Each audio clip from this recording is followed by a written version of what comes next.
다 부숴버려. 오늘 안에 정리 끝내자. 서울 강북구 수유동 2024년 3월 15일 오후 2시 포크레인 굉음과 함께 수십 명의 용역 깡패들이 재개발 현장으로 몰려들었습니다. 야구방망이, 쇠파이프, 심지어 전기톱까지 들고 말이죠. 마지막까지 버티던 어르신들이 울면서 뒤로 물러났습니다. 80세가 넘은 박순자 할머니가 떨리는 목소리로 말했죠. 제발 하루만 더 기다려주세요. 짐 정리할 시간을. 시끄러워. 벌써 몇 달을 기다렸는데. 덩치 180cm가 넘는 용역대장이 할머니 앞으로 성큼 다가왔습니다. 그 순간이었습니다. 거기 덩치, 스톱. 평범한 목소리였습니다. 하지만 이상하게도 현장의 모든 소음이 멈춰버렸죠. 모든 시선이 한 곳으로 향했습니다. 흰색 반팔티에 청바지를 입은 30대 여성이 할머니들 앞에 서 있었습니다. 키는 168cm 정도로 겉보기에는 그냥 평범한 여성 같았습니다. 하지만 그녀가 서 있는 자세는 평범하지 않았습니다. 등은 곧게 펴고 어깨는 자연스럽게 벌어져 있었죠. 마치 운동을 한 사람의 체형이었습니다. 할머니가 하루만 시간을 달라시는데 어려운 부탁입니까? 용역대장이 킥킥 웃었습니다. 계집 주제에 여기가 감히 어딘 줄 알고 가서 안아봐. 그런데 여성은 미동도 하지 않았습니다. 오히려 한 발 앞으로 내디뎠죠. 마지막으로 말씀드립니다. 여기서 물러서세요. 용역대장 김태수가 어이없다는 표정을 지었습니다. 15년간 이런 일을 해왔지만 이렇게 당당하게 맞서는 여자는 처음이었거든요. 어이 아줌마, 지금 여기가 장난칠 곳으로 보여? 하지만 여성은 전혀 위축되지 않았습니다. 오히려 더욱 침착한 목소리로 말했죠. 제가 지금 장난하러 온 사람으로 보이십니까? 그녀는 잠깐 뒤를 돌아보며 할머니들을 향해 고개를 끄덕였습니다. 모두 안으로 들어가세요. 여기는 제가 처리할게요. 박순자 할머니가 걱정스러운 목소리로 말했습니다. 너 이 동네 김신의 막내딸이지? 언제 왔어? 지금 여기는 위험하니까 얼른 돌아가. 네, 저예요, 할머니. 제 걱정 마시고 들어가 계세요. 이정민의 목소리는 차분했지만 단호했습니다. 사실 이정민에게는 남들과 다른 이력이 있었습니다. 2006년 육군사관학교에 입학한 그녀는 4년간 최상위권 성적을 유지했습니다. 2010년 소위로 임관한 후에는 모두를 놀라게 한 선택을 했죠. 바로 707 특임대 지원이었습니다. 당시만 해도 여군이 특수부대에 들어간다는 건 거의 불가능한 일이었습니다. 하지만 이정민은 6개월간의 극한 훈련을 완주한 몇 안 되는 인원 중 하나였죠. 14년간의 군생활 동안 그녀는 해외 파병부터 국내 대테러 작전까지 다양한 임무를 수행했습니다. 작년까지는 중령으로 복무하다가 아버지의 갑작스러운 병환으로 전역을 결심했던 것입니다. 개발업체에서 어르신들에게 제대로 된 보상도 안 하고 내쫓으려고 하더라고요. 그래서 나서게 됐어요. 용역대장이 팔을 벌리며 큰 소리를 냈습니다. 야야야, 무슨 말이 그렇게 많아? 여기서 나가면 되는 거 아니야? 왜 이렇게 일을 복잡하게 만들어? 그런데 이정민은 한 발짝도 물러서지 않았습니다. 복잡하게 만드는 게 아니라 정당한 절차를 요구하는 겁니다. 어르신들이 동의하지 않으셨으니까 돌아가시면 됩니다. 김태수의 얼굴이 점점 붉어졌습니다. 이게 계속 들어주니까 여기가 뭐 하는 곳인 줄 알고 나서는 거야? 김태수가 주먹을 불끈 쥐었습니다. 수년간 이런 일을 해오면서 이렇게 당당하게 맞서는 사람은 처음이었거든요. 너 지금 나를 우습게 보는 거야? 이정민이 고개를 살짝 기울였습니다. 마치 상대방의 말을 진지하게 고민하는 듯한 표정이었죠. 우습게 본다기보다는 그녀가 잠깐 멈춰서 김태수를 위아래로 훑어보았습니다. 조금 안쓰럽게 보입니다. 현장이 순간 조용해졌습니다. 용역들도 할머니들도 모두가 숨을 죽이고 지켜봤죠. 김태수의 얼굴이 새빨갛게 달아올랐습니다. 뭐라고? 계집이 감히 지금 나를 동정해? 계집이라고 하셨는데 그건 좀 옛날 표현이네요. 이정민의 목소리는 여전히 차분했습니다. 하지만 묘하게 위압감이 느껴졌죠. 그리고 안쓰럽다고 한 이유는요. 그녀가 한 발자국 더 앞으로 나왔습니다. 김태수와의 거리가 2미터 정도로 좁혀졌죠. 나이가 몇이신지 모르겠지만 아마 40은 넘으셨을 텐데 할머니들을 괴롭히는 일로 먹고 살아야 하니까요. 김태수 뒤에 서 있던 용역들이 웅성거리기 시작했습니다. 누군가가 작게 중얼거렸죠. 저 여자 뭔가 다른데? 하지만 김태수는 이미 참을 만큼 참았다는 표정이었습니다. 좋아, 너 정말 죽고 싶구나? 그가 뒤돌아서며 부하들에게 소리쳤습니다. 야들아, 저 계집 좀 어떻게 해봐. 순간 3명의 용역이 이정민을 향해 달려들었습니다. 야구 방망이를 든 놈, 쇠파이프를 든 놈, 맨손인 놈까지 할머니들이 비명을 질렀습니다. 어머, 정민아, 도망가. 하지만 이정민은 미동도 하지 않았습니다. 오히려 자세를 낮추며 무게중심을 아래로 내렸죠. 첫 번째로 달려든 것은 야구 방망이를 든 사내였습니다. 키 175cm, 몸무게 85kg 정도로 보였죠. 그가 방망이를 머리 위로 치켜들며 내리쳤습니다. 그런데 그 순간이었습니다. 이정민이 마치 바람처럼 옆으로 스르르 빠졌습니다. 야구 방망이가 허공을 가르며 땅에 꽂혔죠. 동시에 그녀의 오른손이 번개처럼 움직였습니다. 손날로 상대방의 손목을 정확히 타격했죠. 으악! 야구 방망이가 남자의 손에서 떨어졌습니다. 두 번째 사내가 쇠파이프를 옆으로 휘둘렀습니다. 하지만 이정민은 이미 그 궤도를 예상하고 있었죠. 몸을 뒤로 젖히며 파이프를 피한 후 즉시 앞으로 나아가며 상대방 명치를 정확히 가격했습니다. 우에 두 번째 사내가 그대로 주저앉았습니다. 세 번째 맨손 사내가 주먹을 날렸습니다. 하지만 이정민에게는 너무나 느린 동작이었죠. 상대방의 주먹을 가볍게 옆으로 올린 후 발목 걸기를 사용했습니다. 으악! 세 번째 사내도 그대로 땅에 넘어졌죠. 전체 시간은 12초도 걸리지 않았습니다. 현장이 완전히 정적에 빠졌습니다. 김태수의 입이 벌어졌죠. 나머지 용역들도 마찬가지였습니다. 이정민이 털털 손을 털며 말했습니다. 그런데 말입니다. 그녀가 김태수를 바라보며 미소를 지었는데 그 미소는 전혀 따뜻하지 않았죠. 저는 아직 여러분과 제대로 된 대화를 나눠보지도 않았는데요. 김태수가 뒤로 한 발짝 물러섰습니다. 15년 경력의 용역업계 베테랑이었지만 이런 상황은 처음이었거든요. 너 뭐야? 무슨 무술이라도 배웠어? 이정민이 고개를 끄덕였습니다. 그런데 그것보다 그녀가 쓰러진 용역들을 내려다보며 말했습니다. 괜찮으신가요? 많이 아프지는 않으시죠? 쇠파이프를 들었던 사내가 명치를 부여잡고 일어나며 중얼거렸습니다. 뭐야, 이 여자 우리를 상대로 지금 적당히 하는 거야? 사실 이정민은 의도적으로 힘을 조절했습니다. 진짜로 제대로 했다면 세 사람 모두 병원에 실려가야 했을 테니까요. 김태수가 이해할 수 없다는 표정을 지었습니다. 너 지금 뭐 하는 거야? 우리를 놀리는 거야? 놀린다기보다는 이정민이 잠깐 생각하는 듯 하더니 말했습니다. 여러분도 먹고 살기 위해서 하시는 일이잖아요. 저도 그런 마음은 이해합니다. 이 말에 용역들 사이에서 웅성거림이 일었습니다. 뭔가 예상과 다른 반응이었거든요. 하지만 어르신들도 마찬가지예요. 평생을 살아온 터전에서 쫓겨나는 심정을 생각해 보세요. 박순자 할머니가 뒤에서 조심스럽게 말했습니다. 정민아, 위험하니까 그만. 괜찮아요, 할머니.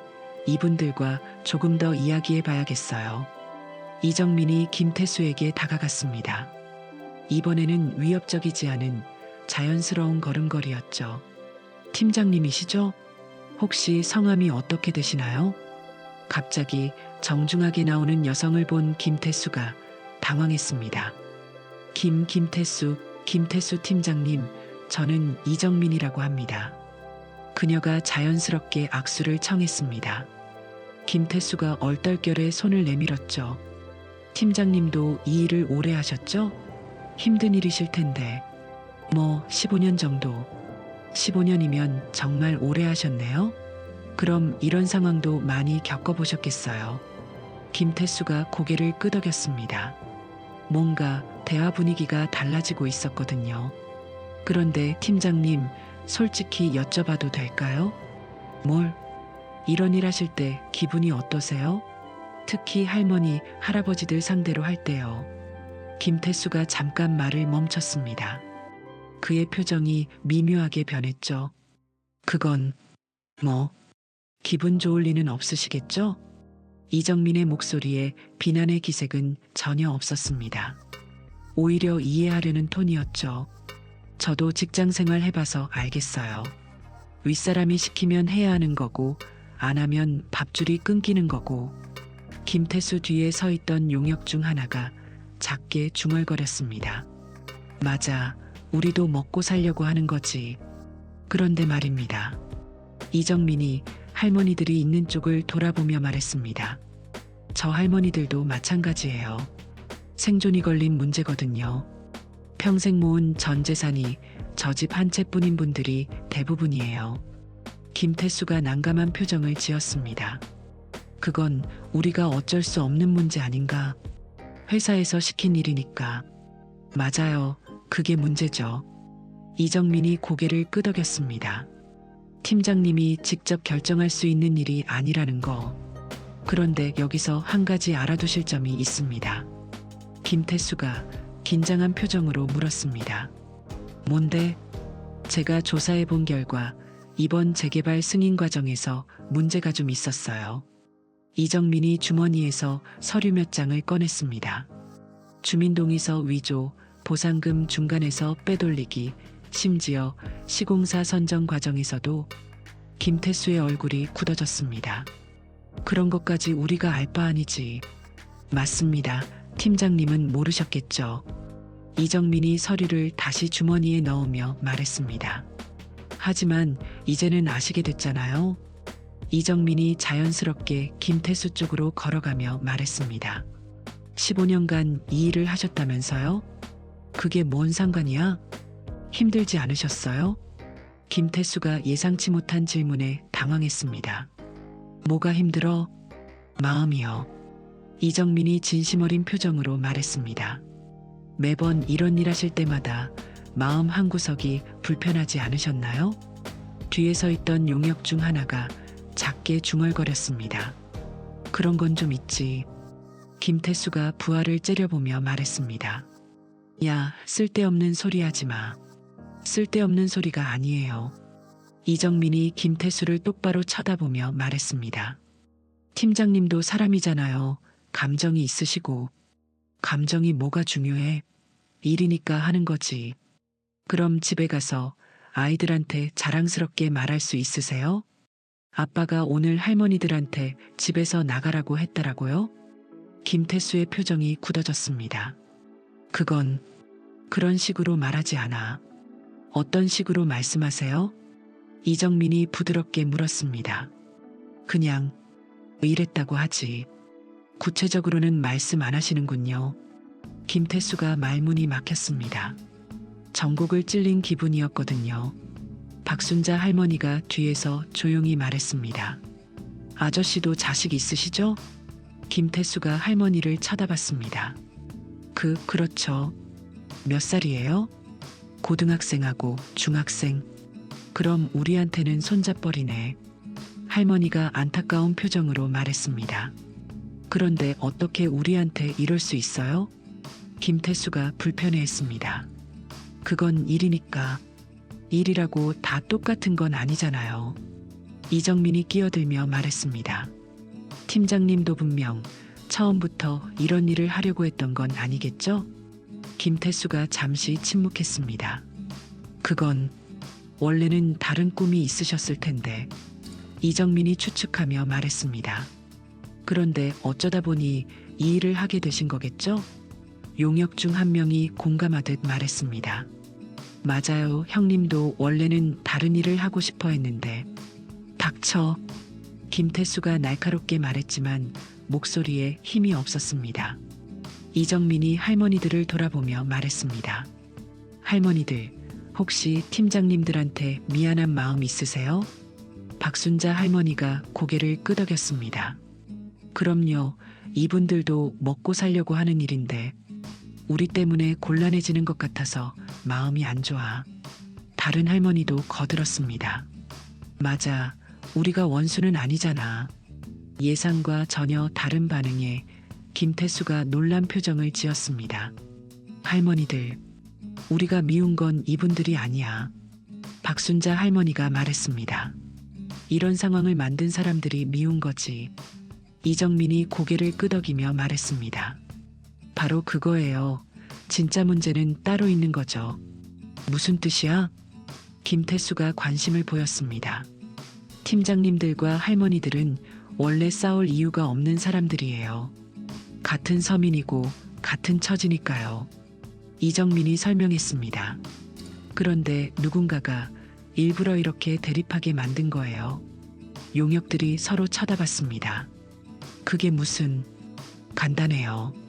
서민들끼리 싸우게 해놓고 진짜 이익은 다른 사람들이 가져가는 거죠. 이정민이 의미심장하게 말했습니다. 팀장님들은 위험한 일만 하고 할머니들은 쫓겨나고 그럼 누가 득을 봐요?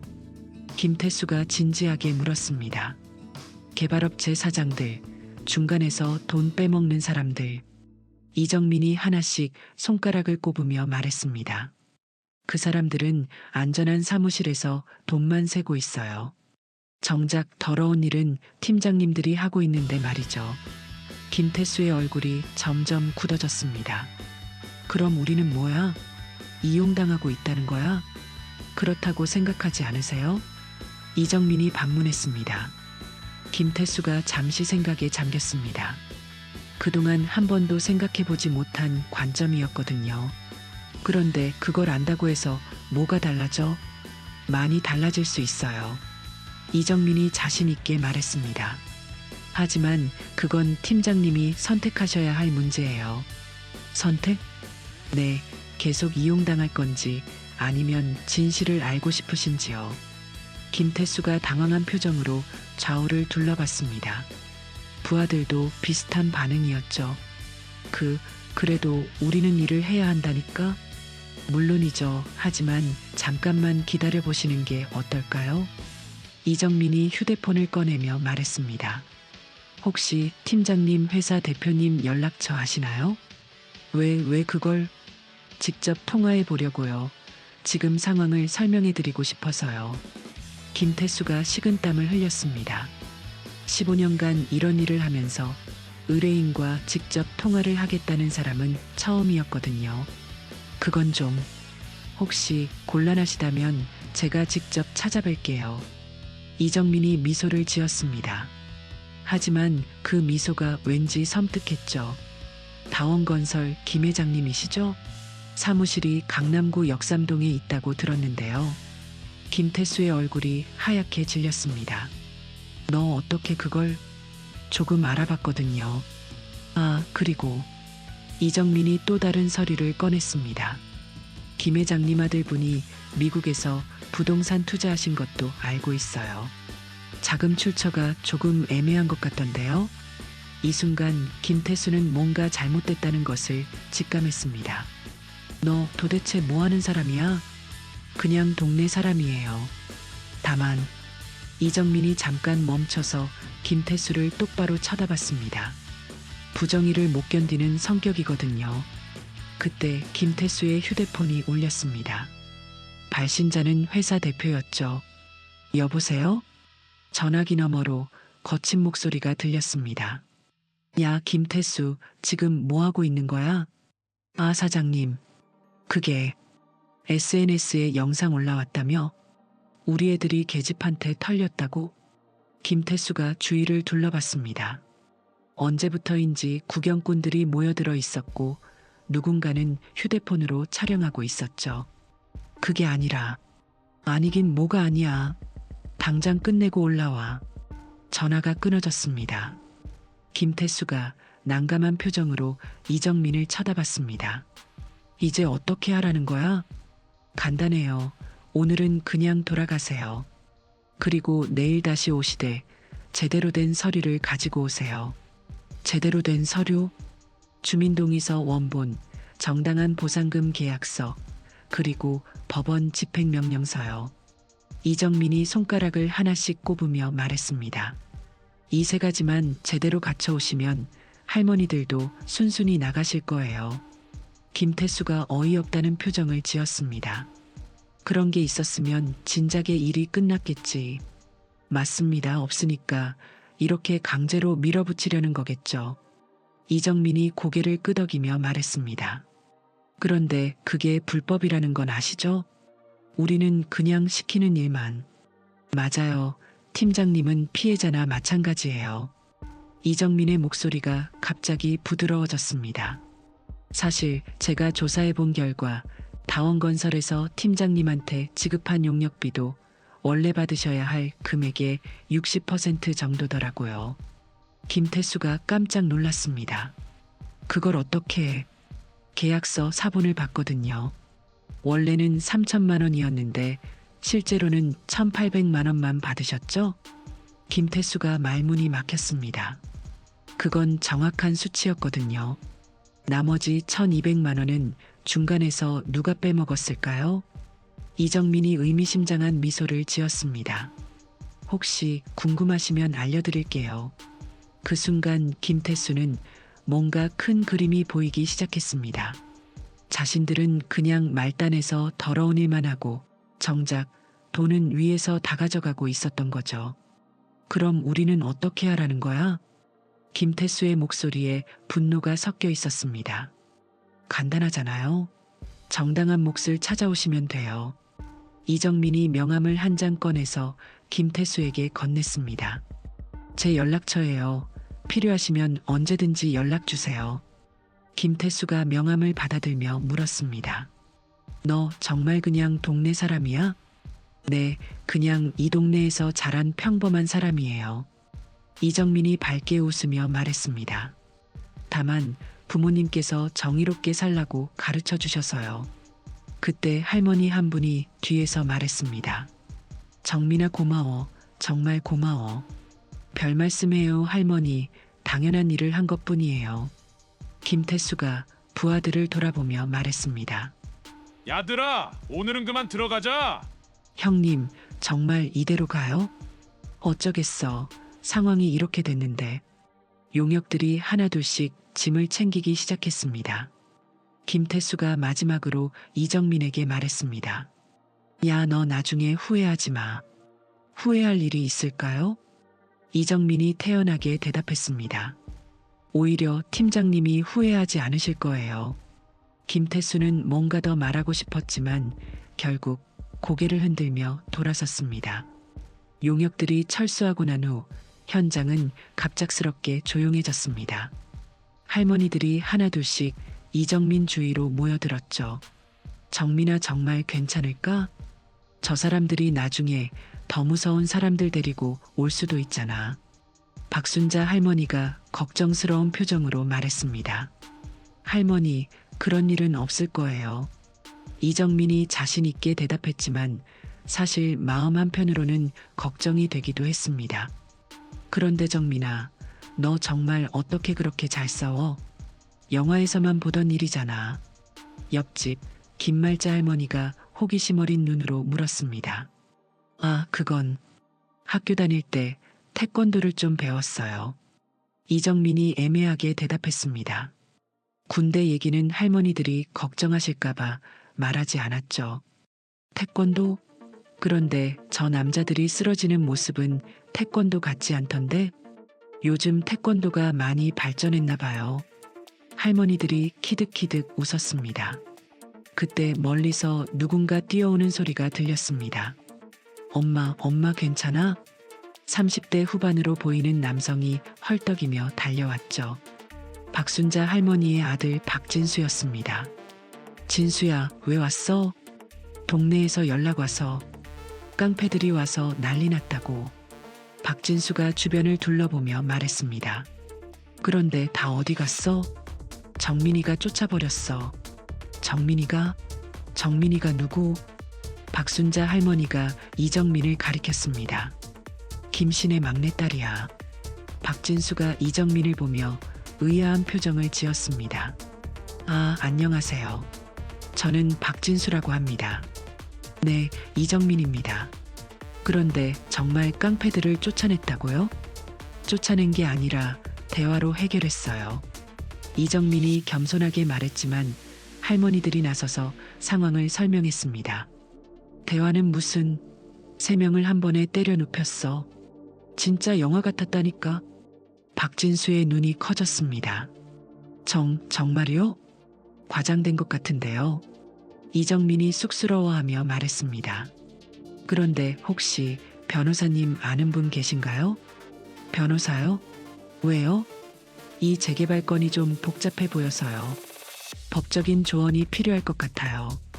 박진수가 고개를 끄덕였습니다. 회사 법무팀에 아는 형이 있긴 한데 혹시 연락해 보실 수 있을까요? 네, 당장 연락해 볼게요. 박진수가 휴대폰을 꺼내며 전화를 걸기 시작했습니다. 그 사이 이정민은 할머니들과 함께 앉아서 상황을 정리했습니다. 할머니들, 혹시 개발업체에서 받으신 서류들 다 가지고 계세요? 응, 집에 있어. 근데 워낙 복잡해서 우리가 이해하기가 힘들더라. 나중에 보여주세요. 제가 한번 살펴볼게요. 박진수가 통화를 마치고 돌아왔습니다. 정민 씨, 운 좋게 형이 부동산 전문 변호사예요. 내일 시간 되면 한번 만나보자고 하네요. 정말요? 고마워요. 아니에요. 저희 엄마도 도움받은 건데요. 그때 멀리서 또 다른 차 소리가 들렸습니다. 이번에는 검은색 고급 세단이었죠. 또 누가 와? 할머니들이 긴장했습니다. 차에서 내린 사람은 50대 중반의 남성이었습니다. 값비싼 정장을 입고 있었죠. 혹시 이정민 씨 계신가요? 그가 정중하게 물었습니다. 이정민이 앞으로 나왔습니다. 저인데요. 안녕하세요. 다원건설 이사 최민호라고 합니다. 그가 명함을 건네며 말했습니다. 잠깐 대화 좀 나눌 수 있을까요? 할머니들이 웅성거렸습니다. 개발업체에서 직접 이사가 나타난 거죠. 여기서 말씀하시죠. 숨길 것도 없으니까요. 이정민이 담담하게 말했습니다. 그러시겠어요? 사실 오늘 있었던 일 때문에 왔습니다. 최민호가 주위를 둘러보며 말했습니다. 우리 용역업체에서 무리한 행동을 한 것 같아서 사과드리러 왔습니다. 이정민이 의외라는 표정을 지었습니다. 사과요? 네, 그리고 할머니들과 다시 협상하고 싶습니다. 더 합리적인 조건으로요. 박순자 할머니가 의심스러운 눈으로 물었습니다. 갑자기 왜 그래? 아까까지만 해도 무작정 나가라고 했으면서. 최민호가 쓴웃음을 지었습니다. 사실 위에서 지시가 내려왔습니다. 이 문제를 깔끔하게 해결하라고요. 위에서요? 이정민이 관심 있게 물었습니다. 시청에서 연락이 왔습니다. 이 지역 재개발 승인을 다시 검토하겠다고요. 할머니들이 서로 쳐다봤습니다. 그럼 우리가 안 나가도 돼? 아직은 확실하지 않습니다. 하지만 시간적 여유는 생겼죠. 최민호가 설명했습니다. 이정민이 무언가 생각에 잠겼습니다. 시청에서 갑자기 재검토를 하겠다고? 뭔가 이상했죠. 혹시 언론에서 연락 온 것도 있나요? 네, 그것도 있습니다. 오늘 영상이 SNS에서 화제가 되면서 최민호가 난처한 표정을 지었습니다. 회사 이미지에 좋지 않은 영향이 있을 것 같아서요. 이정민이 고개를 끄덕였습니다. 이제 상황이 어떻게 돌아가는지 이해했죠. 이정민이 최민호를 찬찬히 살펴보며 말했습니다. 그런데 이사님, 한 가지 궁금한 게 있어요. 뭔가요? 갑자기 이렇게 나오시는 진짜 이유가 뭔가요? 최민우가 잠깐 말을 멈췄습니다. 뭔가 들킨 듯한 표정이었죠. 그게 사실 좀 복잡한 사정이 있습니다. 복잡한 사정이요? 시청에서 연락 온 게 맞긴 한데 그것보다는 최민우가 주위를 둘러보더니 작은 목소리로 말했습니다. 국정감사 준비하는 국회의원실에서 연락이 왔어요. 할머니들이 웅성거렸습니다. 국정감사? 네, 부동산 불법 개발 관련해서 조사를 한다고 하네요. 이정민이 미소를 지었습니다. 그럼 제가 오늘 말씀드린 서류들이 도움이 되겠네요. 최민우의 얼굴이 파랗게 질렸습니다. 서류요? 네, 주민동의서 위조건, 보상금 중간 착복건, 시공사 선정 과정의 문제점들이요. 그런 걸 어디서? 이건 비밀인데. 이정민이 장난스럽게 웃으며 말했습니다. 제가 시민사회단체와 좀 연결고리가 있거든요. 사실은 군 시절 동기 중에 시민단체에서 일하는 친구가 있었던 것 뿐이었지만요. 최민우가 땀을 흘리며 말했습니다. 그럼 어떻게 하면 될까요? 간단해요. 할머니들께 제대로 된 보상을 해드리시면 돼요. 제대로 된 보상이라면? 박순자 할머니가 나서며 말했습니다. 우리가 원하는 건 별거 아니야. 집값을 제대로 쳐주고 이사 비용도 현실적으로 지원해주고 무엇보다 우리를 협상 상대로 인정해주면 돼. 다른 할머니도 거들었습니다. 맞아. 우리를 무시하지 말고 같이 이야기하자는 거야. 최민우가 고개를 끄덕였습니다. 알겠습니다. 그럼 내일부터 제대로 된 협상을 시작하겠습니다. 용역업체는 더 이상 안 보내시고요? 이정민이 확인했습니다. 당연히 안 보냅니다. 그런 방식은 처음부터 잘못된 거였어요. 박진수가 옆에서 말했습니다. 그런데 혹시 협상이 잘 안 되면 어떻게 해요? 그럼 법정에서 만나겠죠. 이정민이 담담하게 말했습니다. 다행히 우리 편에 서줄 변호사님도 계시고 증거 자료도 충분하고요. 최민우가 급하게 손을 흔들었습니다. 아니에요. 꼭 협상으로 해결하겠습니다. 법정 갈 일 없게 할게요. 그때 갑자기 휴대폰 벨소리가 울렸습니다. 최민우의 휴대폰이었죠. 여보세요? 네, 회장님. 전화를 받던 최민우의 표정이 점점 어두워졌습니다. 네, 알겠습니다. 전화를 끄는 최민우가 한숨을 쉬었습니다. 회장님이 직접 나서신다고 하시네요. 내일 오후에 이쪽으로 오신답니다. 할머니들이 긴장했습니다. 회장이 직접 온다고? 그럼 더 무서운 일이 생기는 거 아니야? 이정민이 할머니들을 진정시켰습니다. 괜찮아요. 회장님이 오시는 게 오히려 좋아요. 왜요? 직접 대화하면 더 빨리 해결될 거예요. 사실 이정민도 속으로는 조금 긴장됐습니다. 하지만 할머니들 앞에서는 자신감을 보여야 했죠. 최민우가 조심스럽게 물었습니다. 혹시 내일 회장님과 만나실 때도 함께 계실 건가요? 당연하죠. 할머니들 혼자 두고 갈 수는 없으니까요. 네, 알겠습니다. 최민우가 명함을 하나 더 꺼내서 박순자 할머니에게 건넸습니다. 할머니, 혹시 급한 일 있으시면 연락 주세요. 내일까지는 어떤 일도 일어나지 않을 거예요. 그가 차로 돌아가며 마지막으로 이정민에게 말했습니다. 정민 씨, 내일 잘 부탁드려요. 네, 좋은 결과 있기를 바래요. 차가 떠나고 난 후 할머니들이 이정민을 둘러쌌습니다. 정민아, 정말 고마워. 내가 없었으면 우리는 어떻게 됐을지. 할머니들, 아직 끝난 게 아니에요. 이정민이 진지하게 말했습니다. 내일이 진짜 중요한 날이거든요. 그래도 오늘만큼 무서운 일은 없겠지? 박순자 할머니가 물었습니다. 네, 이제는 협상 테이블에서 만나는 거니까요. 폭력적인 방법은 더 이상 쓰지 못할 거예요. 박진수가 감탄하며 말했습니다. 정민 씨, 정말 대단해요.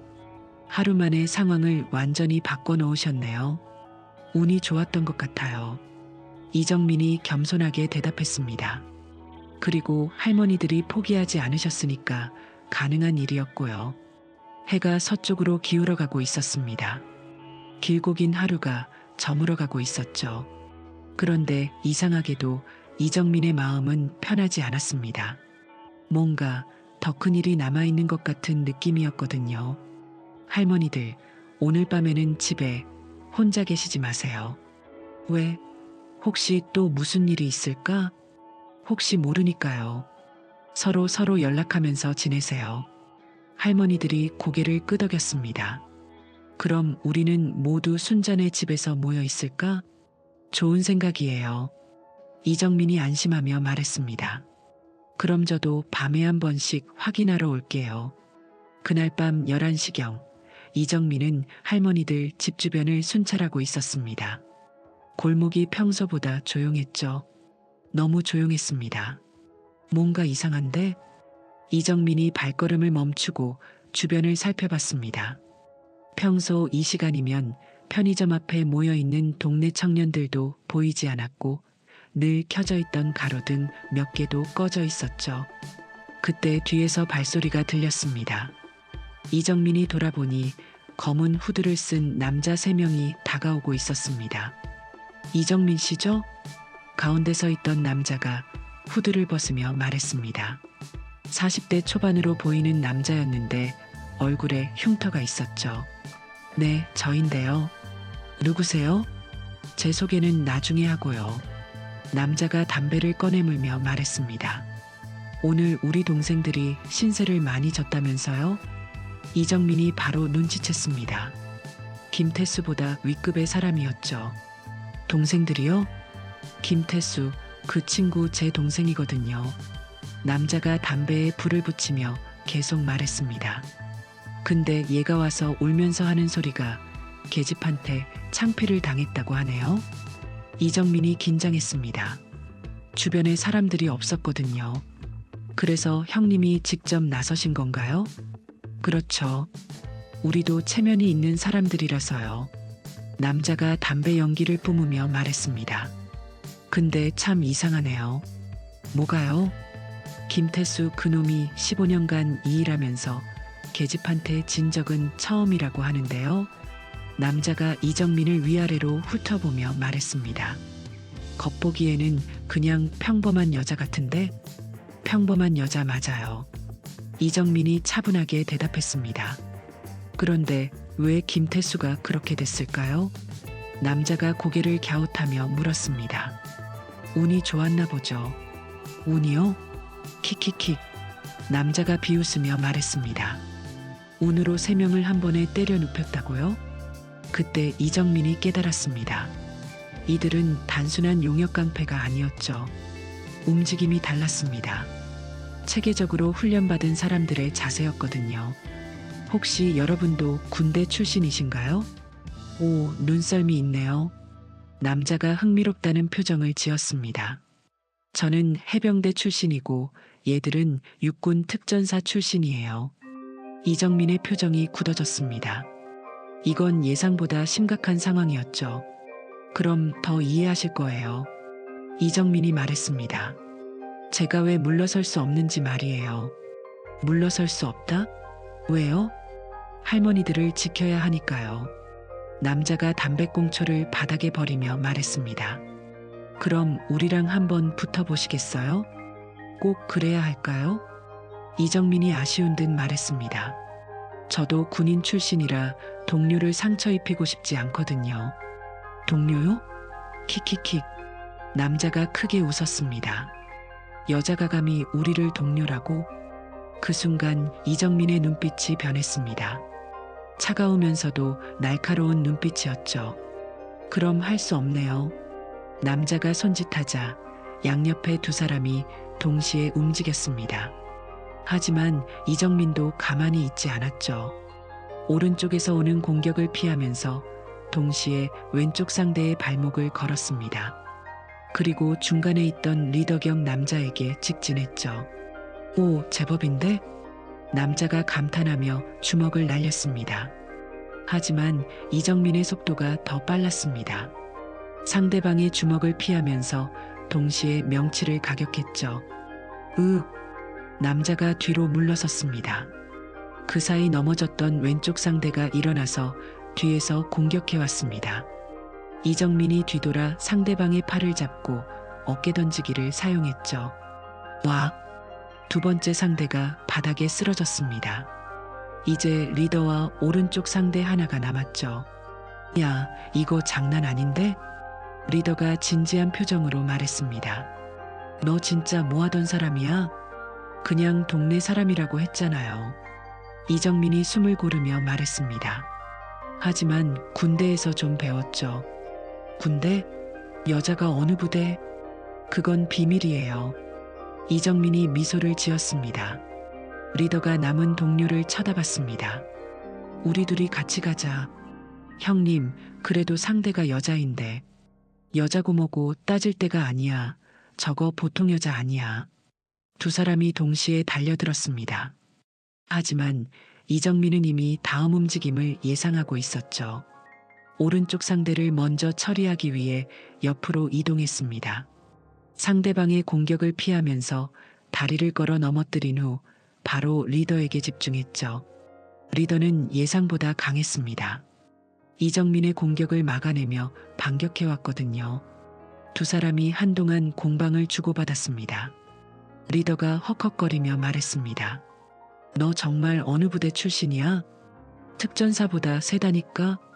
그때 이정민이 기회를 놓치지 않았습니다. 상대방이 말하느라 집중력이 흐트러진 틈을 타서 빠르게 접근해 관절기를 걸었죠. 항복!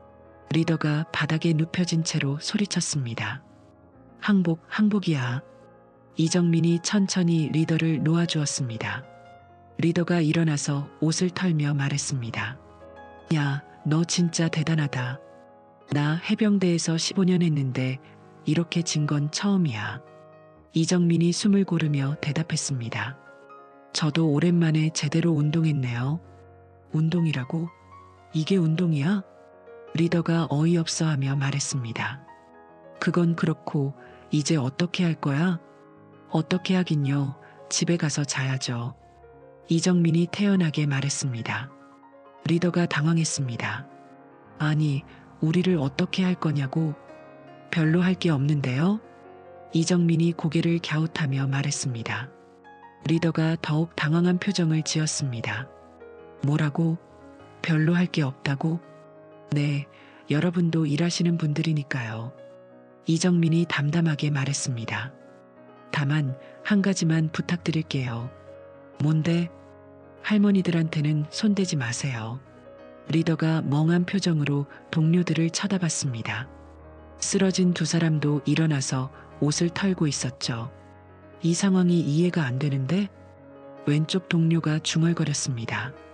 우리가 이겼으면 저 여자를 어떻게 할 예정이었잖아. 그런데 저 여자는 우리를 그냥 보내준다고? 리더도 고개를 끄덕였습니다. 보통 경찰에 신고하거나 아니면 협박이라도 하는데 이정민이 미소를 지으며 말했습니다. 그럴 필요 없잖아요. 여러분도 저처럼 나라 위에 고생하신 분들인데 나라 위에서? 리더가 비웃으며 말했습니다. 나라가 우리한테 뭘 해줬는데? 전역하고 나니까 변변한 일자리도 없고 그래서 이런 일이나 하면서 살고 있잖아. 이정민의 표정이 진지해졌습니다. 그럼 더욱 이해해요. 저도 비슷한 고민했거든요. 너도? 네, 전역하고 나서 뭘 해야 할지 몰라서 한동안 방황했어요. 이정민이 진솔하게 말했습니다. 군대에서는 나름 인정받고 살았는데 사회에서는 아무것도 아니더라고요.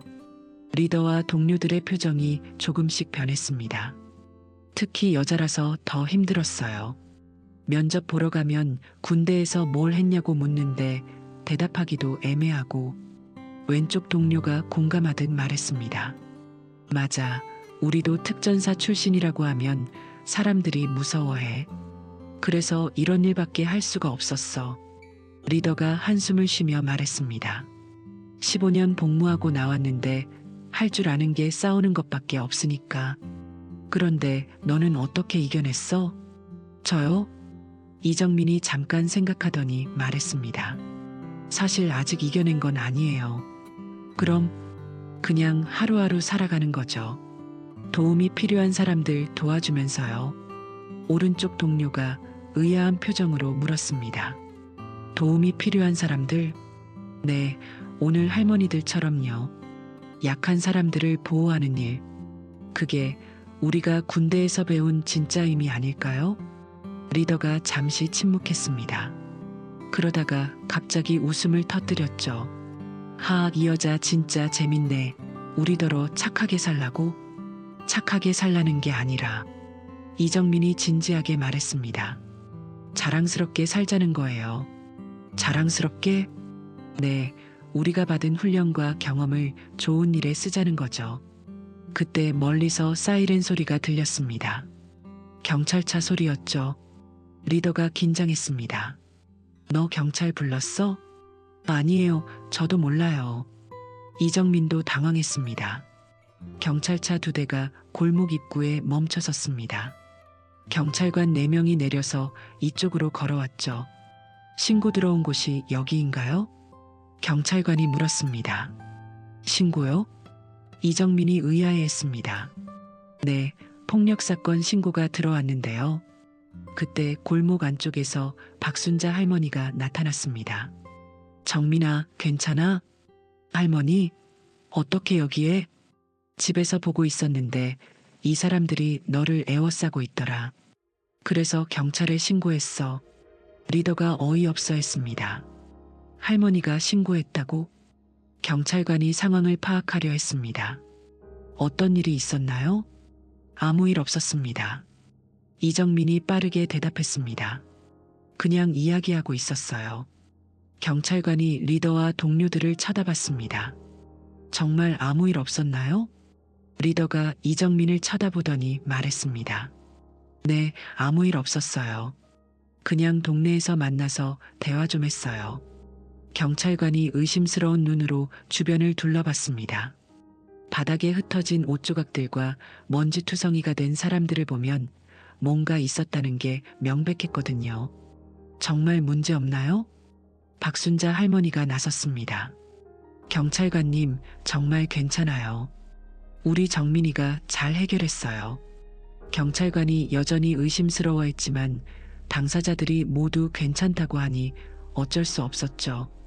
그럼 조심해서 들어가세요. 밤에 이런 곳에서 만나는 건 위험해요. 경찰차가 떠나고 난 후 리더가 이정민에게 물었습니다. 왜 경찰한테 진실을 말하지 않았어? 진실을 말한다고 달라질 게 있나요? 이정민이 반문했습니다. 여러분이 감옥 가봤자 아무 소용없잖아요. 그럼 우리는 어떻게 하라고? 생각해 보세요.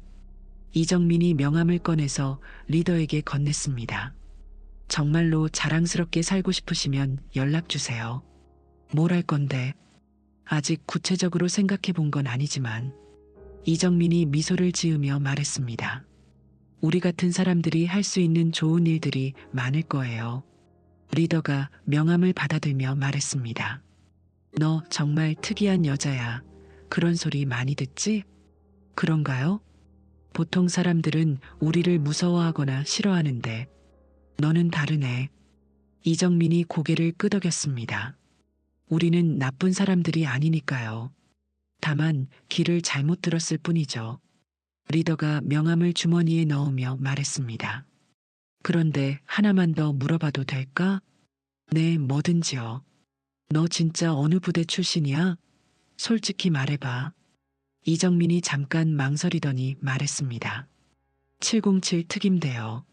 세 사람이 동시에 입을 벌렸습니다. 뭐라고? 707? 여자가 707에 들어갔다고? 그럼 너. 리더가 갑자기 자세를 바로 하며 말했습니다. 중령님 맞으시네요? 전에 합동훈련 때 뵌 적 있습니다. 이정민이 놀랐습니다. 혹시 제2해병여단 출신이세요? 네, 맞습니다. 상사 조민석입니다. 리더가 정중하게 인사했습니다. 그때 여성 최초 특임대 대원이라고 해서 화제였는데, 아, 그때 기억나네요. 이정민도 반가워했습니다. 조상사님, 정말 오랜만이네요. 그런데 어떻게 이런 일을? 조민석이 씁쓸하게 웃었습니다. 전역하고 나서 별다른 기술이 없으니까요. 용역일이라도 해야 밥은 먹고 살죠. 이정민이 안타까워했습니다. 그럼 더욱 그만두세요. 상사님 같은 분이 이런 일 하시면 안 되죠. 그만두고 뭘 하라고? 조민석의 동료 중 하나가 말했습니다. 우리도 먹고 살아야 하는데. 저도 마찬가지예요. 이정민이 진지하게 말했습니다. 하지만 우리가 받은 훈련은 사람을 지키기 위한 거였잖아요. 괴롭히기 위한 게 아니라요. 조민석이 고개를 끄덕였습니다. 맞는 말이야. 사실 이 일하면서 매번 양심의 가책을 느꼈어. 특히 오늘 같은 날은. 그때 박순자 할머니가 조심스럽게 다가왔습니다. 정민아, 이분들은 누구야? 아, 할머니.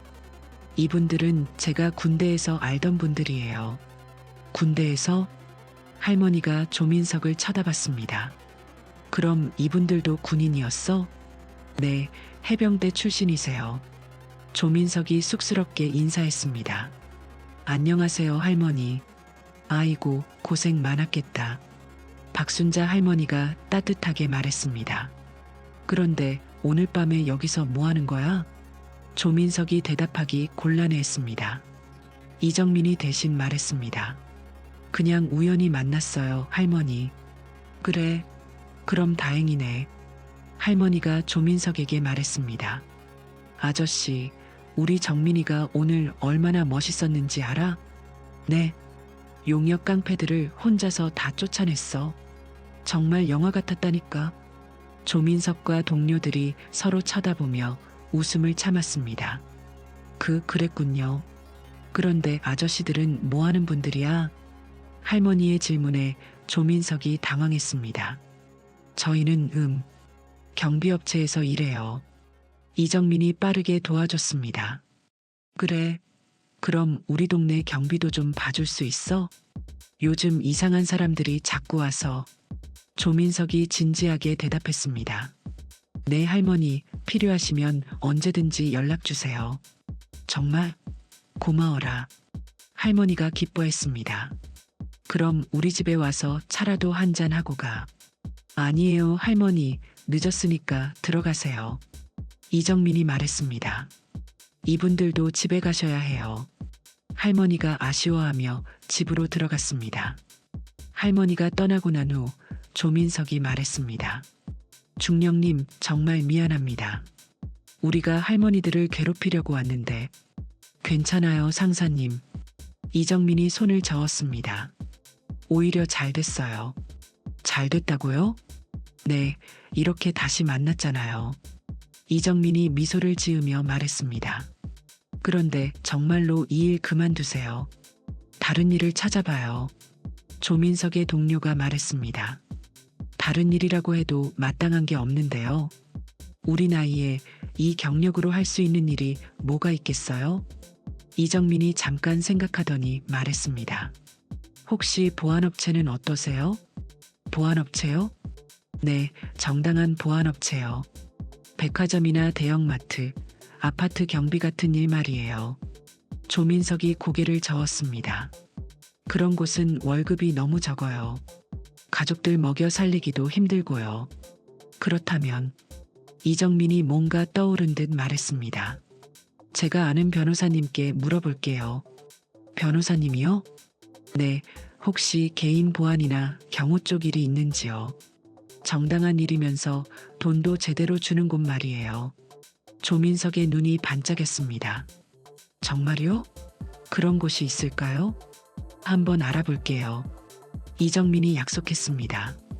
대신 조건이 있어요. 뭔가요? 당장 내일부터는 이런 일 그만두세요. 돈이 급하시면 제가 당분간 도와드릴게요. 조민석이 고개를 저었습니다. 그건 안 됩니다, 중령님. 우리가 중령님께 신세 질 수는 없죠. 신세가 아니라 투자예요. 이정민이 진지하게 말했습니다. 좋은 사람들이 좋은 일 할 수 있도록 도와주는 거죠. 나중에 성공하시면 갚아주시면 되고요. 조민석과 동료들이 감동했습니다. 중령님, 그런데 정말 확신하세요? 한 동료가 조심스럽게 물었습니다. 우리가 변할 수 있다고요? 당연하죠. 이정민이 확신에 찬 목소리로 말했습니다. 여러분은 나쁜 사람들이 아니라 그냥 길을 잃었을 뿐이에요. 다시 찾으면 돼요. 조민석이 결심한 듯 말했습니다. 알겠습니다. 내일부터 이 일은 그만두겠습니다. 그리고 중령님이 찾아주시는 일을 기다려보겠어요. 좋은 결정이세요. 이정민이 기뻐했습니다. 그럼 연락처 주세요. 소식 있으면 바로 연락드릴게요. 다음 날 오전 10시 이정민의 휴대폰이 울렸습니다. 여보세요. 정민 씨? 박진수입니다. 무슨 일이세요? 변호사 형이 오늘 오후에 시간 된다고 하네요. 정말요? 고마워요. 그런데 형이 하는 말이 이 사건이 생각보다 크다고 하더라고요. 이정민이 궁금해했습니다. 크다고요? 네, 시청에서도 관심을 갖고 있고 언론에서도 연락이 왔다고 하네요. 언론에서요? 어제 SNS에 올라온 영상 때문인 것 같아요. 조회수가 벌써 50만을 넘었다고 하네요.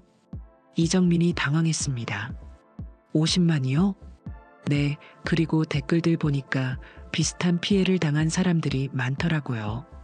다른 재개발 지역에서도 똑같은 일이 벌어지고 있다고요. 그때 또 다른 전화가 걸려왔습니다. 잠깐만요. 다른 전화가 와요. 이정민이 전화를 받았습니다. 여보세요? 혹시 이정민 씨 맞으신가요? 낯선 여성의 목소리였습니다. 네, 맞는데요. 누구세요? 안녕하세요. 저는 KBS 시사 프로그램 PD 김미영이라고 합니다. 이정민이 놀랐습니다. KBS요? 네, 어제 영상을 보고 연락드렸습니다.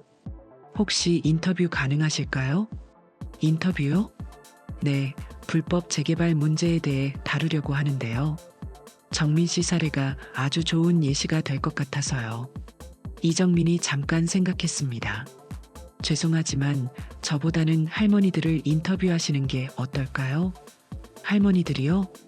네, 정작 피해를 당하신 분들은 할머니들이니까요. 김미영 PD가 흥미로워했습니다. 좋은 아이디어네요.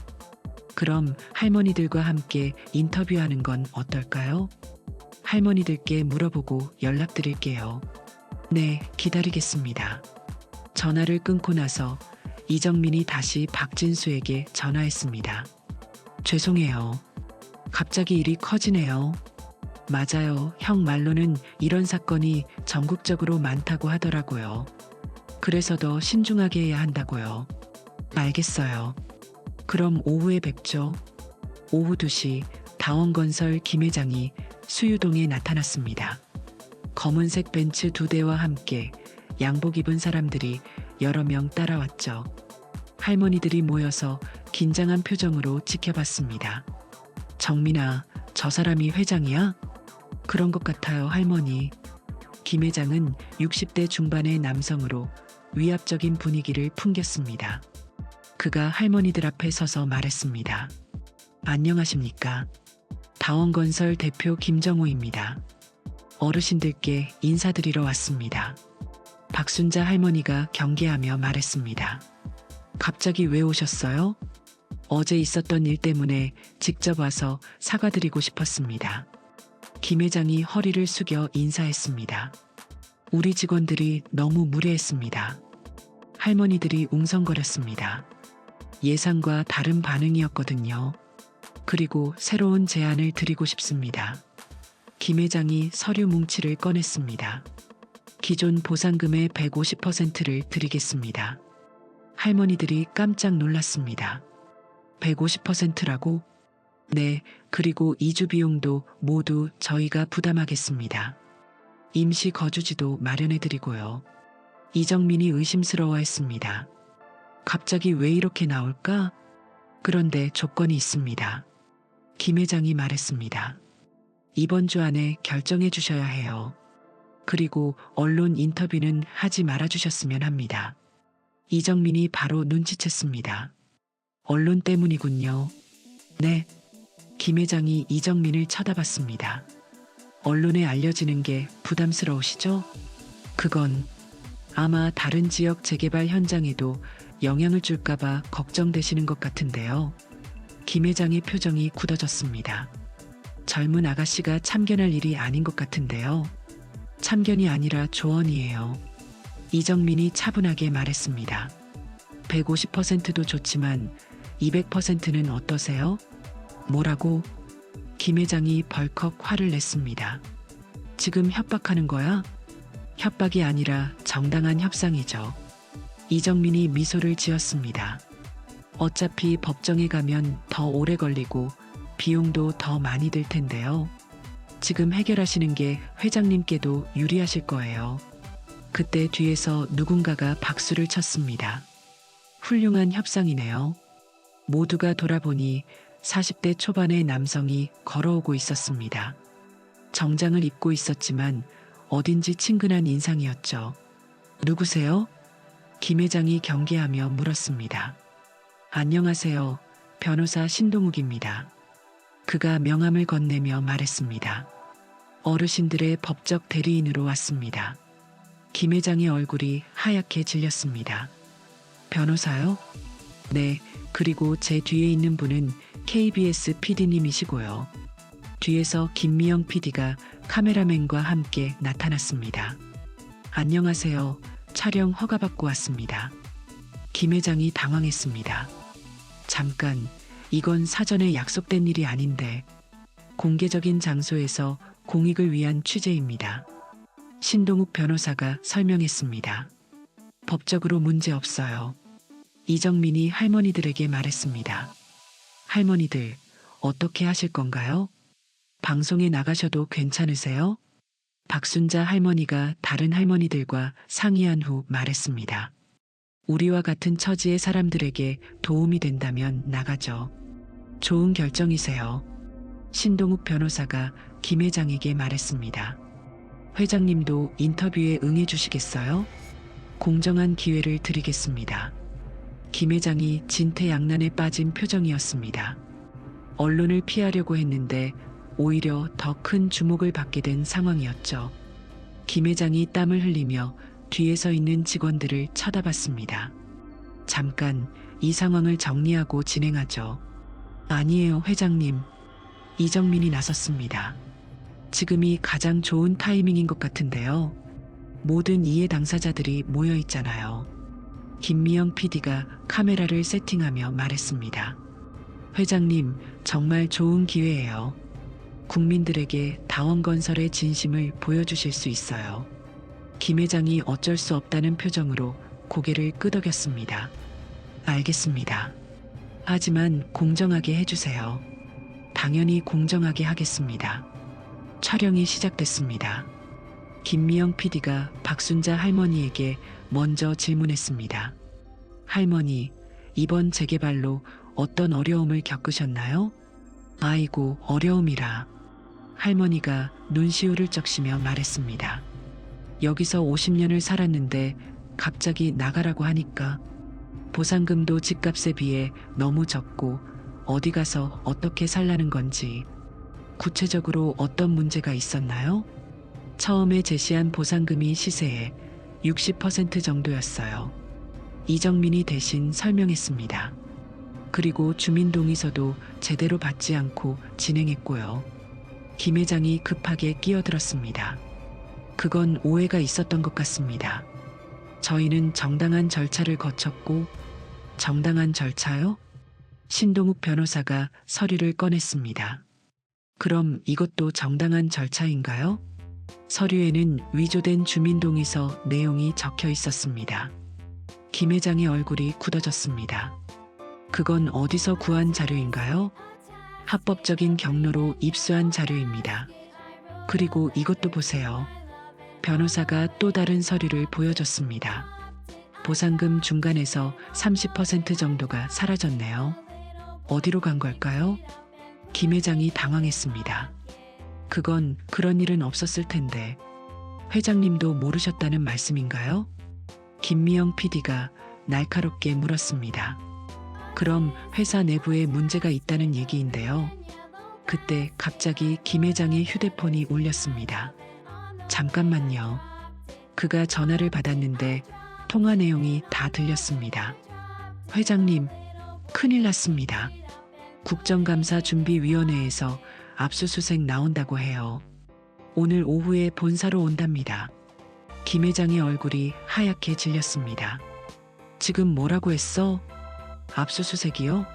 언제부터 그런 계획이 있었어요? 전화 너머 목소리가 더욱 급해졌습니다. 모르겠어요. 갑자기 연락 왔어요. 그리고 다른 재개발 현장들도 모두 조사 대상이라고 해요. 김 회장이 전화를 끊고 멍한 표정을 지었습니다. 현장이 조용해졌습니다. 이정민이 놀란 것처럼 말했습니다. 어머, 회장님. 무슨 일이세요? 괜찮으신가요? 김 회장이 이정민을 의심스럽게 쳐다봤습니다. 혹시 당신이? 제가 뭐래요? 이정민이 천진난만하게 반문했습니다. 저는 그냥 동네에서 자란 평범한 사람인데요.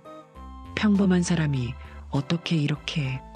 그때 멀리서 검은색 SUV 세대가 나타났습니다. 국정감사준비위원회 소속 조사관들이었죠. 김정우 대표님이시죠? 조사관이 신분증을 보여주며 말했습니다. 국정감사준비위원회 조사관 박상민입니다. 몇 가지 여쭤볼 것이 있어서 왔습니다. 김 회장이 완전히 당황했습니다. 여기까지 오실 필요는 없었는데 사무실로 가시죠. 아니에요. 여기서 하겠습니다. 박상민 조사관이 단호하게 말했습니다. 현장에서 직접 확인하는 것이 더 정확하거든요. 카메라가 모든 상황을 담고 있었습니다.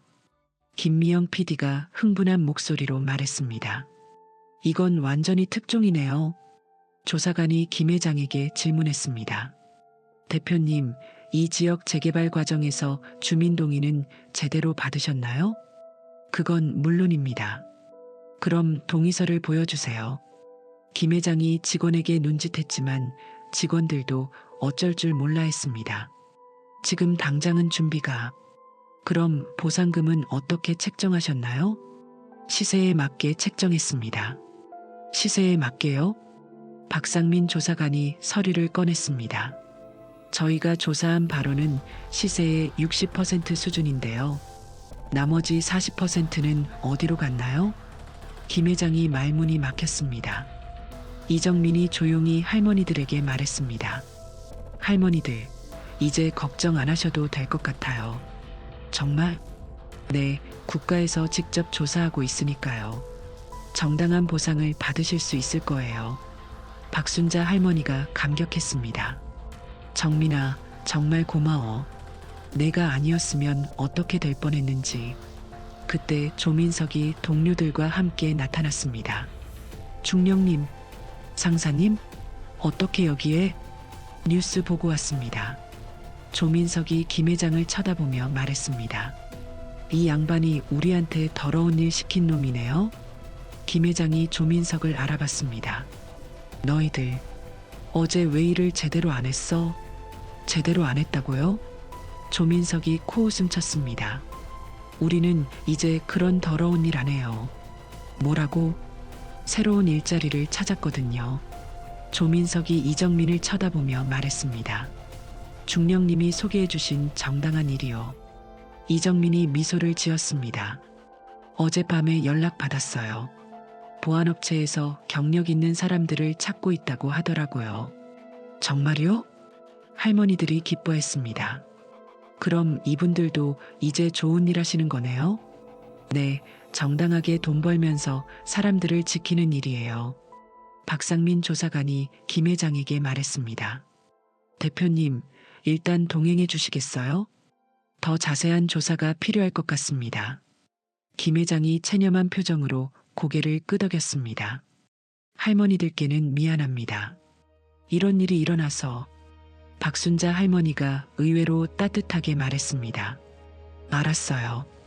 이제라도 잘못을 인정하니까 앞으로는 이런 일 없도록 해요. 김 회장이 차에 타기 전에 이정민에게 말했습니다. 당신 정말 평범한 동네 사람 맞아요? 이정민이 환하게 웃으며 대답했습니다. 네, 그냥 정의감 있는 평범한 사람이에요. 김 회장의 차가 떠나고 난 후 현장은 축제 분위기가 되었습니다. 할머니들이 서로 껴안으며 기뻐했죠. 정말 끝난 거야? 이제 우리가 이길 수 있는 거야? 신동욱 변호사가 확신에 찬 목소리로 말했습니다. 네, 이제는 확실합니다. 국정감사까지 나선 상황에서 그들이 버틸 수 없을 거예요. 정당한 보상을 받으실 수 있습니다. 김미영 PD가 마지막 인터뷰를 준비했습니다.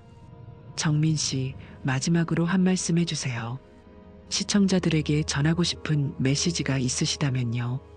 이정민이 잠깐 생각하더니 말했습니다. 특별한 건 없어요. 그냥 포기하지 않으면 된다는 거죠. 아무리 작고 힘없어 보여도 정의는 반드시 이긴다는 걸 오늘 확인했어요. 박순자 할머니가 옆에서 거들었습니다. 맞아, 우리도 처음에는 무서웠어. 하지만 정민이가 용기를 줬거든. 한 사람의 용기가 이렇게 많은 걸 바꿀 수 있다니. 다른 할머니들도 하나씩 이야기를 보탰습니다. 나는 정민이 덕분에 희망을 되찾았어. 우리 같은 늙은이들도 포기하면 안 된다는 걸 배웠지. 그리고 세상에는 아직 좋은 사람들이 많다는 것도. 조민석이 동료들과 함께 이정민에게 인사했습니다. 중령님, 정말 감사합니다. 저희한테 새로운 길을 보여주셔서요. 상사님들도 고생 많으셨어요. 이정민이 진심으로 말했습니다. 앞으로는 자랑스러운 일만 하세요. 네, 약속드립니다. 조민석이 결의에 찬 표정으로 대답했습니다. 그리고 혹시 어려운 일 있으시면 언제든 연락 주세요. 이제는 우리가 도와드릴 차례예요. 한 동료가 말했습니다. 중령님이 저희한테 가르쳐 주신 건 힘은 약한 사람을 지키라고 있는 거라는 거요. 김미영 PD가 촬영을 마무리하며 말했습니다. 이 영상은 내일 저녁 뉴스에 나갈 예정입니다. 그리고 다음 주에는 심층 다큐멘터리로도 제작할 계획이에요. 전국의 비슷한 피해자들에게 희망을 줄 수 있을 것 같아요. 신동욱 변호사가 할머니들에게 설명했습니다. 앞으로 2, 3주 정도면 모든 절차가 끝날 것 같아요. 보상금도 시세의 120% 이상은 받으실 수 있을 거예요. 그리고 이주 비용, 임시거주비 모두 다원건설에서 부담하게 될 거예요. 할머니들이 서로를 바라보며 눈물을 흘렸습니다. 기쁨의 눈물이었죠. 정말 꿈만 같아. 어제까지만 해도 어떻게 될지 몰라서 잠도 못 잤는데 박진수가 어머니에게 말했습니다. 엄마, 이제 걱정 마세요. 새 집도 더 좋은 곳으로 구해드릴게요. 고맙다, 아들아. 그런데 정민이한테도 정말 고맙다. 해가 서쪽으로 기울어가고 있었습니다. 길고 힘든 이틀이 마침내 끝나가고 있었죠. 사람들이 하나둘 집으로 돌아가기 시작했습니다. 이정민은 마지막까지 남아서 할머니들을 배웅했습니다. 정민아, 진짜 고마워. 박순자 할머니가 이정민의 손을 꼭 잡고 말했습니다. 내가 없었으면 우리는 어떻게 됐을지. 할머니, 저는 별로 한 것도 없어요. 할머니들이 포기하지 않으셨으니까 가능한 일이었어요.